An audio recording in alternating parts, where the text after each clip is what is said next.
did not suffer that kind of flooding before. And I would urge that we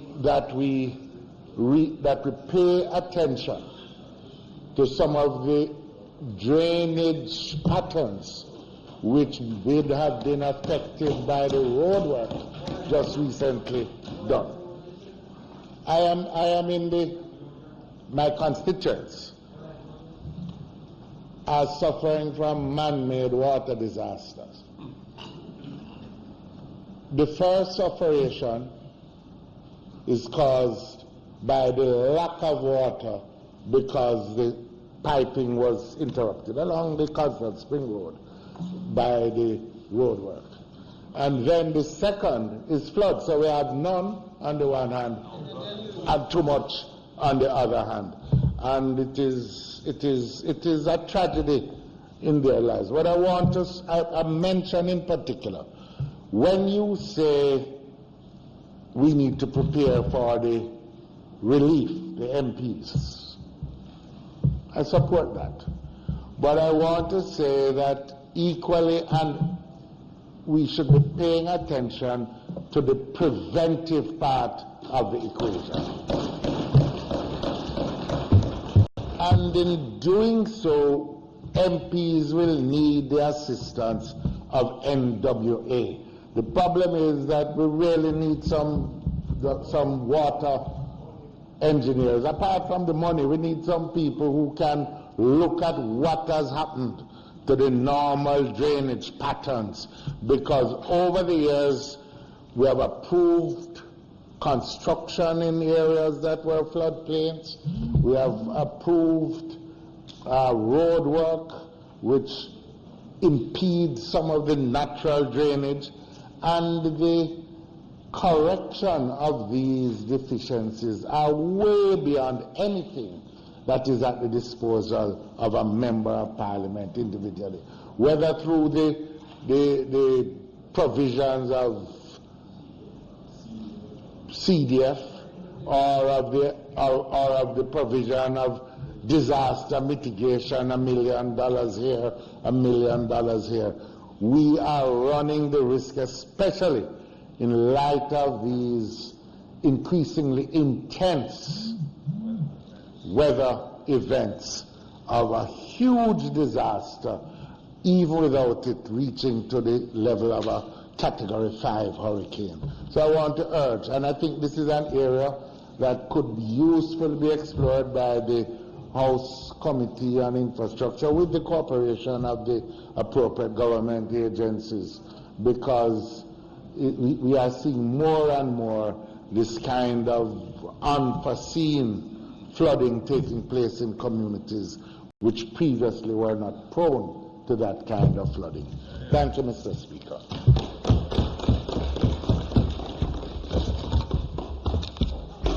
Mr. Tate.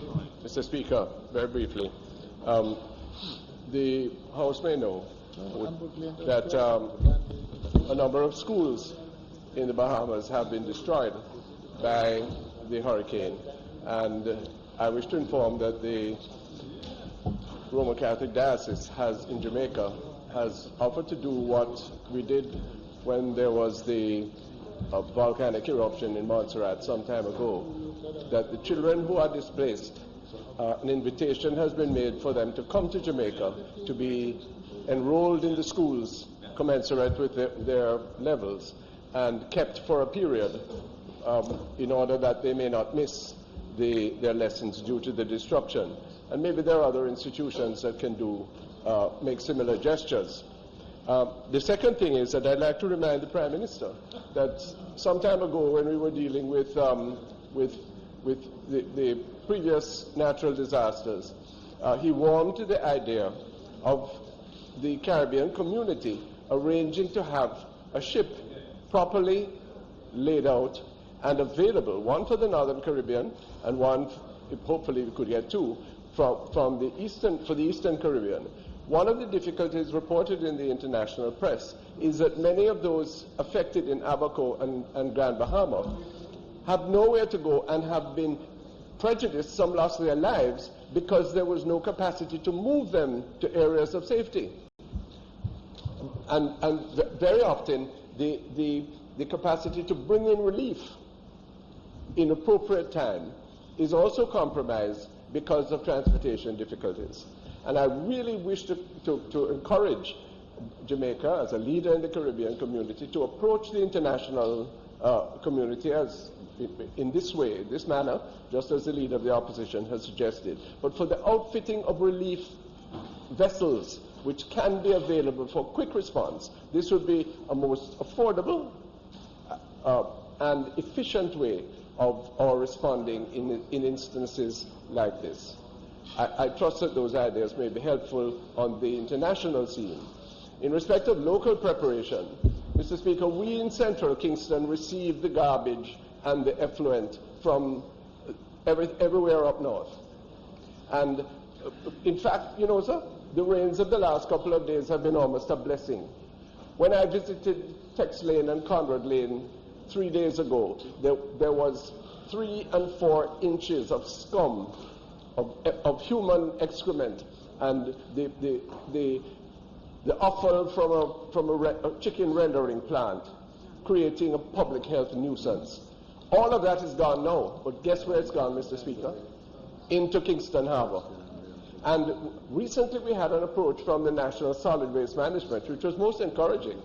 And it was to establish berms so that solid waste could be trapped and then removed. Regretfully, the time frame for that to begin has long passed, and we fear that we're going to be disappointed.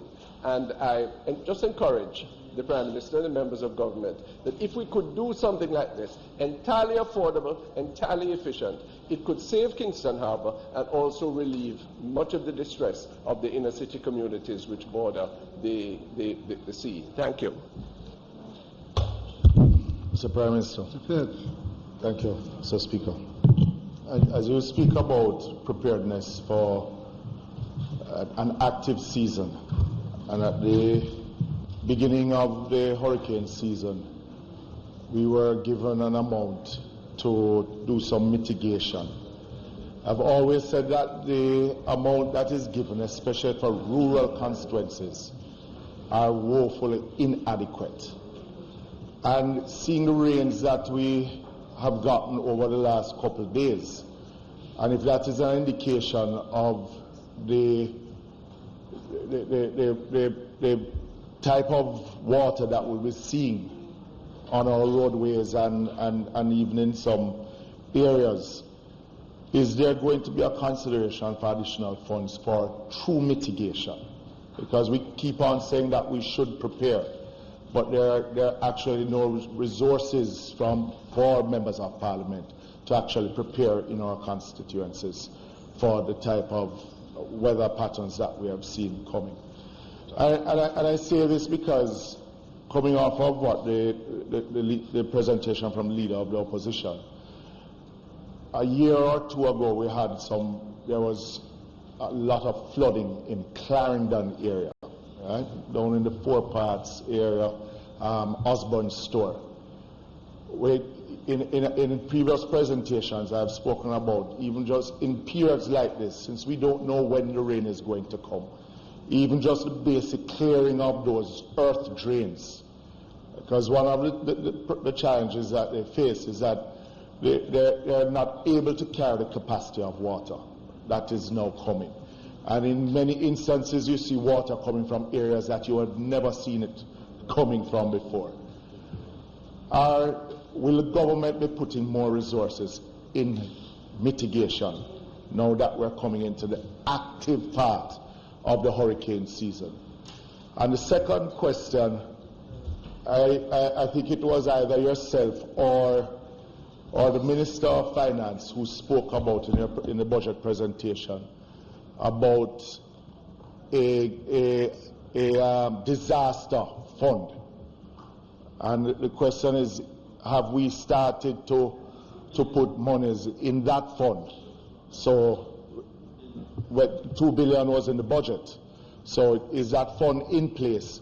And have we now put that $2 billion in place in case of any disaster that would have come our way?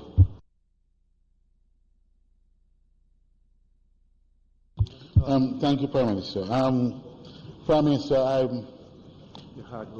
been, like everyone, we've been watching the developments in the Bahamas, and we share the concern, and we see the magnitude of the damage and the problems the country faces. And I agree with you that we have to take sleep and mark death. In that vein, Prime Minister, I've been saying for quite some time in this House and elsewhere that the situation facing the communities in Western St. Andrew, the low-lying areas in Seaview and Duane Park and New Haven, really present a clear and present danger. And it doesn't have to arise from any Category 5. It's just there's some constant rainfall, like what happened yesterday in a deluge of rain. And I constantly, when you make representation, as I have, written representation to the various agencies, and a response comes to say you have $1 million to clean drain in a preventative measure, I don't even know what to do with it. I really don't know where to start, and I've said that time and time and time again. And the Sandy Gully right now, trees are growing, mountains has appeared in the Sandy Gully. Right now, 1 million can clear that. I don't know what to do with that, and I've written, I've spoken about it, and the fact is, it's just an accident waiting to happen. And Prime Minister, I urge, in the interest of these communities, that something be done urgently. And it can't be no $1 million. I don't know what to do with $1 million. NWA has to take it as a project. I don't know what to do with $1 million. I don't know where to begin. The sea mouth of the clean, so you can't clean up this. And again, it is simply for me, every time I watch the videos in the Bahamas, I get nightmares. I really do. Because something is waiting to happen. Gullies in Kuala Lumpur, gullies are breaking, canals are breaking apart. I've written several emails, several letters, I have them, and nothing has been done. Nothing has been done. I make this appeal to the House and to you, Prime Minister, to the Ministry of Works. They need to act on it and act immediately on it, because something is a clear and present danger that it represents. Thank you. Mr. Speaker, I wish to thank the members for their contribution to the statement that I have made. Several important points have been raised. The Leader of the Opposition mentioned that there needs to be a master drainage study. Nationally and locally, Kingston and St. Andrew. I wish to remind the Leader of the Opposition that a master drainage study was conducted by the NWA some time ago and was completed, I believe, last year. And I had mentioned it in my budget presentation. And that gives a comprehensive overview of the gaps in our drainage system nationally. As it relates to Kingston specifically, you've raised another issue, which is that the construction of new roadways, and not just for Kingston, but also for Clarendon in particular, where you have in northern and north central Clarendon where that new road has been constructed.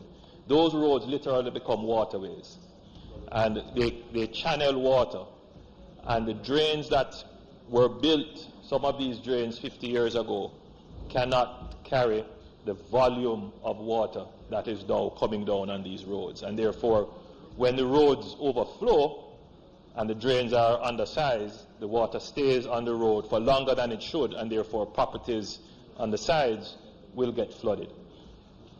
We have now issued, have done the request for proposals for a drainage design for Kingston and St. Andrew. Hopefully they will go to contracting within a month, and the period of design will be about 6 months. So hopefully we'll have that ready in terms of the major drains that will need to be reconstructed or new drains to be put in for Kingston and St. Andrew. Having said that, the issue is how do we fund this?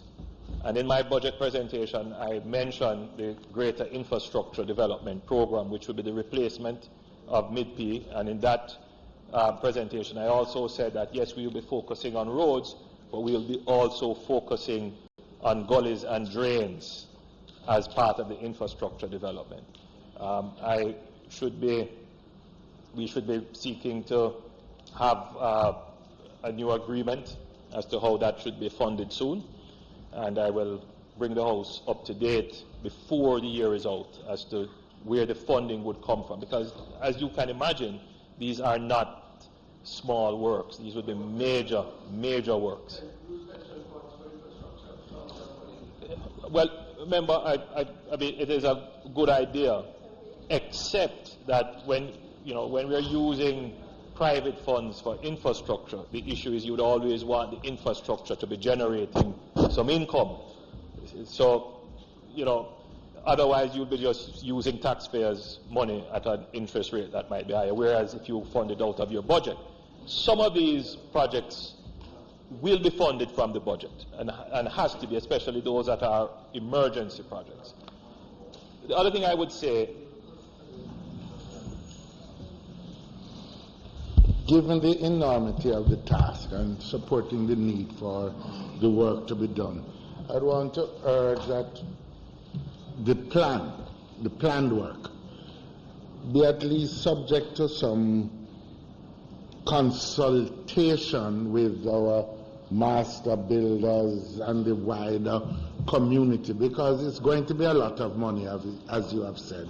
We're going to get one shot at this, and I think not the wider community, and certainly some of the people affected would like an opportunity before we put shovel into soil to make certain that what we're funding and what we're paying for is really going to answer the need. Remember, we have no objection to that. In fact, that I consider it necessary. The areas that would be affected by this new drainage plan would be the Tinson Pen, Maxfield Avenue areas, my constituency, your constituency, Western St. Andrew, which are the areas that normally get flooded. In fact, that is where my constituency, because that is where the sandy gully comes and deposits. Your constituency now, you get the solid waste, not so much of the flooding.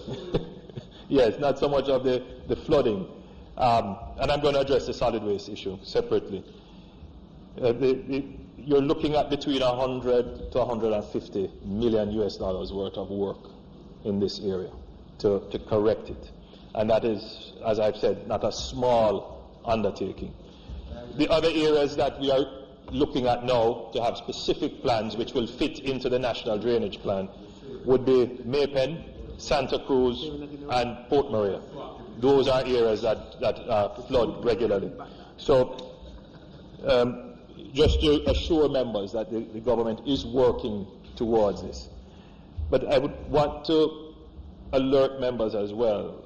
The points that you have raised, I'm sympathetic towards them. I'm a member of Parliament as well. I face the same issues. And sometimes I want to turn to the Minister of State and say, what is this? But then I realize that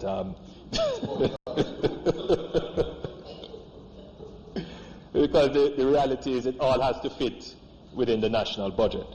But I want members to also note that the last rains that fell a day or so ago, and then there was this flooding. And then you will recall last year there was a major flooding on Marcus Garvey Drive. The issue there is, yes, the undersized drains. But if you were to go and inspect it for yourself, you would see that the level of solid waste, particularly plastics, continue to block the inlets to the drains. and it prevents water from coming off.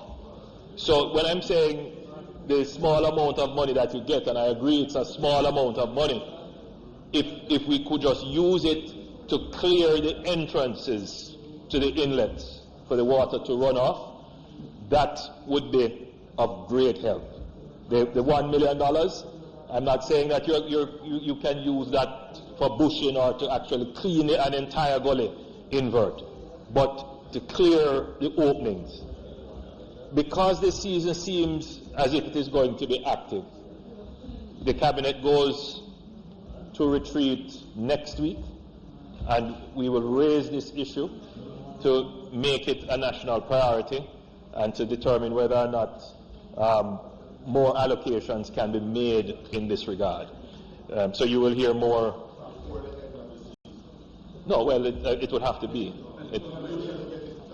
No, what they do is we try to give the MPs funding at the beginning of the cycle. So we have 3 cycles, and so you get 3 rain cycles, we predict, including the hurricane season, and so we give you funding at the beginning so you can do the preventative maintenance that is necessary. And I'm agreeing with you, it is not enough.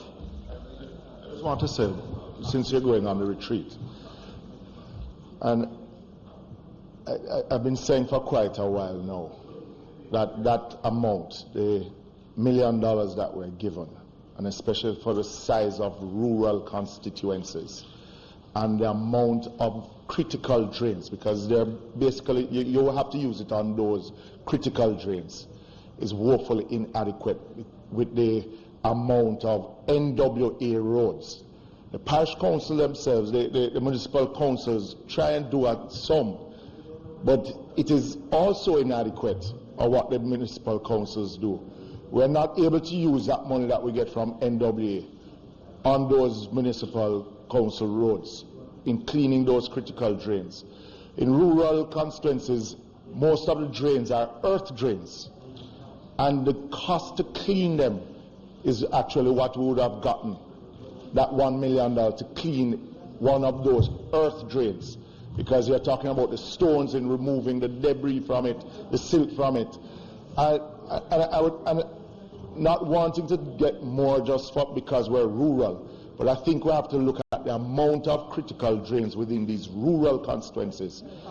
And constituencies vary, because in urban constituencies, at least NWA will do some of the drain cleaning on a regular basis. In rural, they don't. So, no, they should. But I'm just saying to you, Prime Minister, because it is an issue. You try to do it in tranches, but it is inadequate, because the same drains that we clean at the beginning of the season, when we get the second tranche, is the same drains that we have to end up cleaning, because those are the same critical drains. In relation to the vulnerable parishes, especially St. Thomas, St. Mary, Portland, where you are the seacoast, right there, you know. And so part of the problem you have, Prime Minister, is that when you get that small sum to deal with mitigatory work, it just don't make, it really don't add up. And at the back end now, if you look, just ask the NWA to look at from the back end, just to clear the roads, run you millions of dollars, just to clear it. Even one lane is a whole, you're spending 20, 30, 40 million just to clear these roads when they are blocked. And we know the areas. I could tell you every critical drain going from Morant Bay to the border in Portland. And so what we're saying is not just the appeal for more money, but just for sensible planning in relation to why would you hold back a few dollars here and you know it is going to come once you get the major rainfall. And so that's my appeal. Members, I want you to know that in me there is a sympathetic ear, and so too in the Minister of Finance. The issue is that spending envelope that we cannot breach. So the issue is not that. The issue is really now one of priority. What is it that we not do now, but do this instead? And that is what the retreat will look at, how we can make this a priority. I am of the view that this hurricane season will be so active, even in just the rainfall that we will get, which we desperately need, that we should make the necessary provisions. I can't tell you how much it will be now, but we have to make some provision. Just to say that the money that we have set aside, which the Minister of Finance announced in his presentation in the budget debate of $2 billion, would be for what you call catastrophic events, not regular events. So, and it will have a legislative scheme around which it can be accessed. So this is for major events that would threaten the continuation of government that you would actually need to access, not for regular events. So remember, this presentation was not so much about our own preparedness, but to acknowledge what has happened in the Bahamas, to alert the Jamaican people that we are responding and assisting as best as we can, and if we are called upon to do more, and we can, we will, and to assure the Jamaican people that though we have sent some troops there, 120 to 130, we preemptively expanded our disaster assistance response team. So we have over 400 men who can respond if something were to happen elsewhere or here. So we have capacity to manage. Mr. Speaker, thank you. Speaker, please, Mr. Speaker, having heard from the Prime Minister and other members, could the House formally put this in a resolution and send to the people of the Bahamas? My recommendation, on behalf of the House, formally, could we send something off to the people of Bahamas, coming from the Parliament? Mr. Speaker, I should be going to the Bahamas, I'll be confirming later. I should be visiting the Bahamas on Thursday. So if members have a check, yes, we'll send. So the issue. So the Bahamas would have, by virtue of their proximity to the U.S., certainly, I mean, the basic aid and so forth should not be a challenge, but the rebuilding exercise and the equipment to get them potable water, that would be of use. So if we wanted to make a contribution, we could. Clarification from the Parliament. Yes. Send a message from the Parliament. Clarification, Prime Minister, clarification. You mentioned the fund, the NCB, and you said it was in the name of ADPEM. Did it reference at all in a sub-account or anything the Bahamas? So if you check out the record. Yeah, if you send it, does it go to the ADPEM for general matters or for the Bahamas? My notes, and I'm reading from my notes, which I suspect they would have confirmed this before it was given to me. So my notes are saying that the name of the account is the ADPEM donation account, and what would go into this account, starting from when we have declared the number, would be all utilized towards the effort in the Bahamas.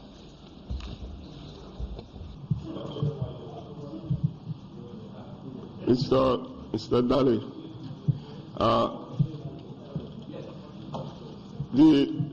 I've been advised that the Speaker has already sent a letter to the Speaker of the House in Bahamas in relation to your observation. Yes.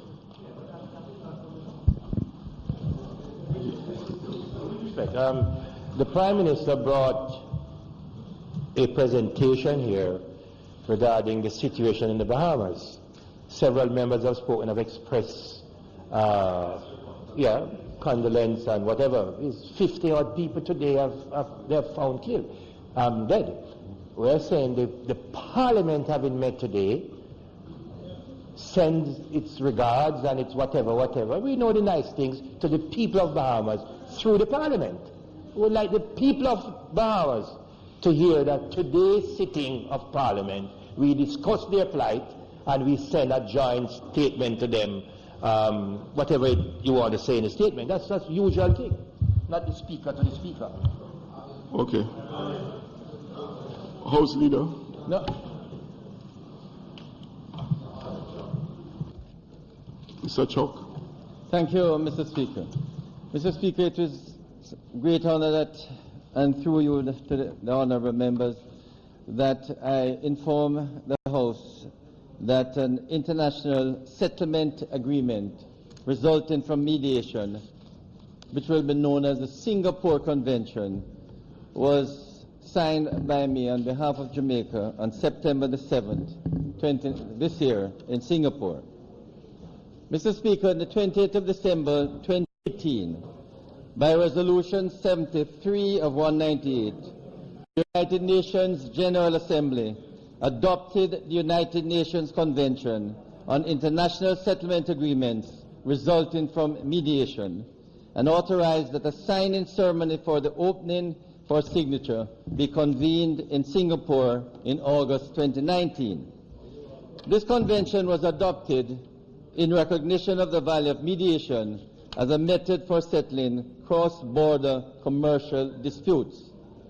Mr. Speaker, while mediation is increasingly used in international and commercial domestic practices as an alternative to arbitration and litigation, there was previously no international mechanism for effective enforcement of settlement agreements resulting from its use. Accordingly, Mr. Speaker, the Singapore Convention will ensure that settlements reached by parties are, firstly, binding, secondly, enforceable, and thirdly, will promote mediation as an alternative and effective means of resolving cross-border disputes. It is therefore expected, Mr. Speaker, to contribute to the development of harmonious international economic relations. Mr. Speaker, the Singapore Convention provides another anchor to peaceful resolution of disputes, the maintenance of the rule of law, ensuring international cooperation and multilateralism. The Government of Singapore, through its Ministry of Law, extended an invitation to the Government of Jamaica through the Ministry of Justice to attend the signing ceremony. Accordingly, Mr. Speaker, and based on this government's thrust to position Jamaica as an international hub for alternative dispute resolution, in June 2019, Cabinet approval was sought and received for a delegation of Jamaican officials headed by the Minister of Justice to attend the signing ceremony for the convention, as well as a high-level conference on mediation and international dispute resolution from the 6th of August 2019 to the 10th of August 2019. Mr. Speaker, signing the mediation convention now gives us the full range of options for international dispute resolution. Mediation and arbitration are often considered complementary. For example, the International Bar Association guidelines on conflicts of interest in international arbitration explain that with the parties' consent, an arbitrator may assist them in reaching a settlement through mediation without prejudice to his ability to serve as an arbitrator. Further, Mr. Speaker, research has shown that mediation paired with arbitration has been the preferred mode of alternative dispute resolution by international legal councils. Mr. Speaker, the principle of peaceful settlement of disputes underpins the international legal order. Article 33 of the Charter of the United Nations stipulates that parties must first seek to settle disputes by negotiations, inquiry, mediation, conciliation, arbitration, judicial settlement, resort to regional agencies or arrangements, or other peaceful means of their own choice. This Honourable House, Mr. Speaker, is reminded that Jamaica ratified the Convention on the Recognition and Enforcement of Foreign Arbitral Awards in 2002. This placed us among the over 160 state parties to the Arbitration Convention, which allows the enforcement of arbitral awards in any of those states. In 2017, Mr. Speaker, the House will recall that we adopted the UNCITRAL model law and international commercial arbitration through the enactment of a new Arbitration Act, and in so doing modernize the legal mechanism to support international trade and dispute settlement. Prior to the convention, Mr. Speaker, the Singapore Convention, there was uncertainty in the enforceability of international settlements agreements arising from mediation. The effect of this convention was that parties involved in cross-border arrangements resorted to arbitration or other less autonomous modes of dispute resolution. This mediation convention will give investors and state parties the assurance that cross-border mediated settlement agreements can be enforced internationally. Most importantly, Mr. Speaker, being non-adversarial, mediation preserves the relationship between the parties. Mr. Speaker, it is expected that Jamaica's signing of the Singapore Convention will improve investor confidence in the country and assist in improving our rankings in the ease of doing business assessment. The Singapore Convention was born out of over 3 years of intense stakeholder consultations with academia, mediators, and the private sector in the international commercial space. It was expressed in those consultations that the parties needed an alternative to arbitration and litigation, which would not only ensure that disputes were settled, but more importantly, the relationships were preserved. Copies of the articles, Mr. Speaker, are attached and will be available on the website of the House. One of the most important features of the Convention is the fact that state parties have the option of excluding the application of the Convention to settlement agreements to which it or any of its government agencies is a party.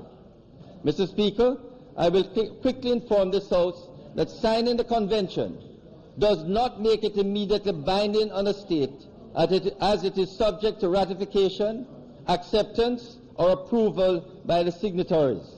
When a state deposits such an instrument, Mr. Speaker, after the entry into force of the Convention, it will take effect for that state 6 months after the date of deposit of its instrument.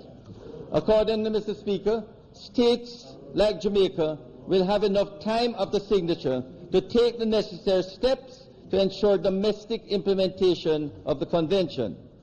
As I have indicated earlier, Mr. Speaker, the Convention deals with mediation for cross-border disputes. However, it is my hope that domestically, mediation will become a major tool in the settlement of disputes. During our visit to Singapore, Mr. Speaker, we learned that many countries, including Singapore, have benefited from greater use of mediation to resolve domestic disputes, court cases, as an alternative to litigation. We also learned that many law firms, Mr. Speaker, in Singapore earn most of their income through mediation and arbitration. One firm reported as much as 67% of total income was through use of these alternative dispute resolution mechanisms. So, Mr. Speaker, we intend to follow suit here in Jamaica because we believe that Jamaica can reap the economic benefits of settling disputes amicably and expeditiously. Mr. Speaker, I will be consulting with the Honourable Chief Justice with a view to making mediation at the parish court automatic under certain circumstances. It's not now, it's discretionary. Currently, the court has the power to refer both criminal and civil matters to mediation, but it is discretionary. In order to increase the use of this dispute resolution mechanism, all stakeholders will have to come on board in convincing disputing parties of the benefits of mediation. Remember that mediation is automatic for civil litigation in the Supreme Court, and this has helped to reduce the number of matters that proceed to trial at that level. In pursuance, Mr. Speaker, of greater use of mediation in the courts, the Ministry of Justice has embarked on a program of training more mediators in all the parishes and we hope to improve their technical capacity by inviting seasoned, experienced, professional mediators from abroad to assist us in best practices. I will be appealing to the judiciary and the legal profession to place greater emphasis on mediation, which is not only cost-effective, but when successfully undertaken, will reduce the burden on the courts, maintain relationships, and result in savings generally. In essence, Mr. Speaker, we will be putting in place mediation centers alongside the justice centers in all the parishes. We expect that attorneys will be trained in mediation alongside the many mediators we have across the parishes. And we're hoping that if we can increase the jurisdiction of the parish courts from 1 million now to a higher figure, that more cases will be going to the parish courts, but in more cases going to the parish courts, then they will need assistance, and mediation is that alternative path to a settlement. It seems to me, Mr. Speaker, that the courts are not only overburdened, it will be absolutely impossible for them to try all the cases that come there. And even though the judges are making a gallant effort to reduce the backlog, Jamaica has become highly litigious. But it is time that we persuade Jamaicans that mediation is the better approach in settling disputes, and settle them oftentimes before they come to court, but when they come to court, to be assisted even further. So, Mr. Speaker, I just want to indicate that with this statement that we intend to put in place a mediation act eventually, and having done so shortly, we want mediation to be the major tool for the settlement of disputes in Jamaica. Mr. Goldie. Thank you, Mr. Speaker. Minister, I would thank you for your statement. And of course, one can only say that the signing of a convention such as this one is a good thing for Jamaica. I think it is recognized that alternative dispute resolution mechanisms are critical in order to avoid some of the delays and costs that are inherent in litigating disputes through formal mechanisms such as the courts. So this is a logical step for Jamaica to take. As you have mentioned, we have a new arbitration act based on the UNCITRAL model law. We are hoping that Jamaica might become a recognized center for arbitration. I haven't seen much progress in that direction yet, but it is certainly something which we fully support and endorse. And this, I assume, will be to add the mediation piece to that, in a sense, by allowing mediation, which is a less formal and perhaps less expensive procedure than arbitration, to become part of the sort of arsenal of dispute settlement, which is an interesting juxtaposition of concepts, but an arsenal of dispute settlement mechanisms that Jamaica has. It being an international agreement, this convention, for it to have effect in domestic law, it would require legislation to achieve that. You mentioned an intention to pass a mediation act at some time in the future. I don't know if that is designed to operationalize this convention additional. So the domestic operationalization of this convention will require domestic legislation to achieve that. Until we have that, it really won't serve the local purpose that we would want it to serve. But it's a step, a very important step, further down a pathway, which is to provide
Hello, I'm Dr. Carlton Bird, Speaker Director for Breath of Life Television Ministries, and I want to